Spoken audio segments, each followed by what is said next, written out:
আমি তো ভাইরাল হওয়ার জন্য না, 200-300 টাকা লুয়ে যায় 11 মাস তো কামাইছি, 1 মাস নাই কামাইলাম। কেউ বলে পাগল, কেউ কয় যে তুই এটা কেন করলি। রোজাকার জন্য ফ্রিতে সার্ভিস দিতেছি, আল্লাহ তাআলারে খুশি করার জন্য।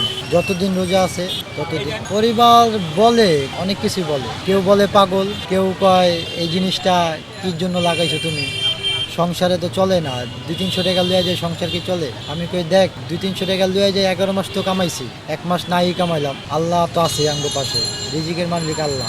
এই আইডিটা আমি আপনার প্রথম রোজাতে যখন আমি চালাই, তখন আপনার প্রায় 10 রোজা পর্যন্ত কোনো ভাড়া পাই না, অনেক অটোর জায়গা মানে কোনো ভাড়াই পাই না। কিন্তু মহাজনটা আমার জমা দিতে হইতেছে 400 টাকা, কামাই 500 টাকা, জমা দিই 400 টাকা। অনেক ভেবে চিনতে এই জিনিসটা নিচ্ছি। তো সন্ধ্যার পরে তো সবাই টাকা দিয়ে যায়, তো সন্ধ্যার পরে যা দেয় ওটা দিয়ে চলবে। আর গরিবের ঈদ ভাই, কি আর হবে, এত কিছু তার হবে না। যারা গাড়িতে উঠে তারা আমাকে দোয়া করে, অনেক সান্ত্বনা দেয় যে তুমি যে কাজটা করছো এই কাজটার জন্য সবাই যদি করে তাহলে ভালো হবে। সবাই তো টাকা দিতে চায়, কেউ তো আর ফ্রিতে যেতে চায় না। কিন্তু আমার যদি বেশি বয়স্ক লোক যারা পারতেছে না, তা করতে আমি নেই না। সবাইকে আমি বলি যে আমার টাকা লাগবে না, না আমার তো সামর্থ্য আছে, তুমি নাও। তারা খুশিতে আমাকে দেয়।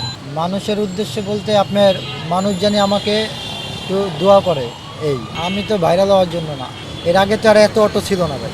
ফ্যামিলিতে আমার বউ আছে, বাচ্চা আছে, মা আছে। এই বিষয়ে আমার বউয়ের মন্তব্য কি, এখন আমি যেটা বলবো সেটাই। আমার বন্ধু বান্ধব যারা বলে ওরা এক একজনে এক এক মন্তব্য বলে, কেউ বলে পাগল, কেউ কয় যে তুই এটা কেন করলি। পরিবারকে তো জানে, সবাই জানে, সবাই দোয়া করে যে জানি তোর এরা ভালো। সকাল 7টা-8টাতে সন্ধ্যা ইফতার রাত পর্যন্ত, এ পর্যন্ত হলো ফ্রি সার্ভিস।